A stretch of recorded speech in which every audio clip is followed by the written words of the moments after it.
Can I ask you Yeah, a go ahead. question? Okay, because I know because you're like a legend, right? Like I go to other gyms and I tell people that I train at your gym, and they're like, "Oh yeah, it's cool that you train at him. He's blah blah blah," and I'm like, "No, he's there." They're like, "What? He's training you?" Like it's crazy, right? Anytime I go out of town, so um, who are like who is it? That's the same question I have for you. Like, who Okay. is like an influence for you? Because you Okay. started pretty much when it was Sure, sure. blowing So up. in terms of mentorship, late Grandmaster Carlos Gracie Sr. was a real life guru. He's the guy that literally, mentally, spiritually has been my greatest influence. When you watch like kung fu movies with the old master, blind in the monastery, he was that kind of guy. And he's the guy that instilled in me the lifestyle of jujitsu.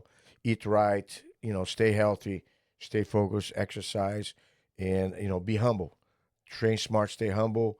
Comes from leave your ego at the door. So all the stuff that first time I came to America, the last words I heard from him alive was exactly this.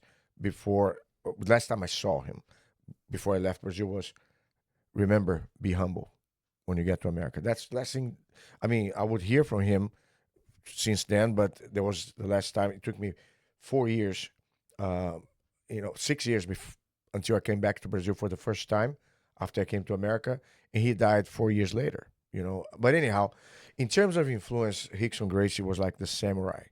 He was like his discipline is unequal. Like we would go to the beach to have fun and hang out.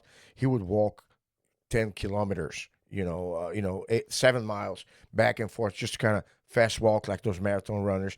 He was always busy taking care of his body. He had a ponytail, so he had the samurai, Japanese anime characters. He was literally a hero. And in terms of fighting spirit, still part of my family, Hulse Gracie. Hulse Gracie, people didn't get to know him because he died too young. He was 32, Oh died of man, a hand gliding accident. hang gliding. Yeah, hang gliding. Yeah, and he was the first in the family to do boxing, wrestling. He was a very accomplished black belt in judo. He did a lot of no-gi, so he's well versed. He was on the cusp of opening a mixed martial arts center in Brazil right before his death. The foreplan was ready. He was ahead of his time. Several years before the UFC ever came to be, before Wow. any of us was ever in I America. mean, imagine if he did. Yes, yeah. So he was traveling all over the world, competing against Russians. He came to America, competed against American wrestlers, did sambo wrestling, went to Cuba and competed against everybody. So that guy right there, he was fearless. And he had fast motorcycles. He surfed big waves. He was a guy like an adrenaline junk, so to speak. And that, unfortunately, looking back, that was his demise, Demise. Yeah. you know. But in terms of he was like a lion, So I have Hickson the Samurai, I have Hulse the Warrior, and I have Carlos Gracie the Sage. So those three right there literally gave me a trunk, That's you like know. brilliant how you Yeah. So describe that. so uh, I'm I still.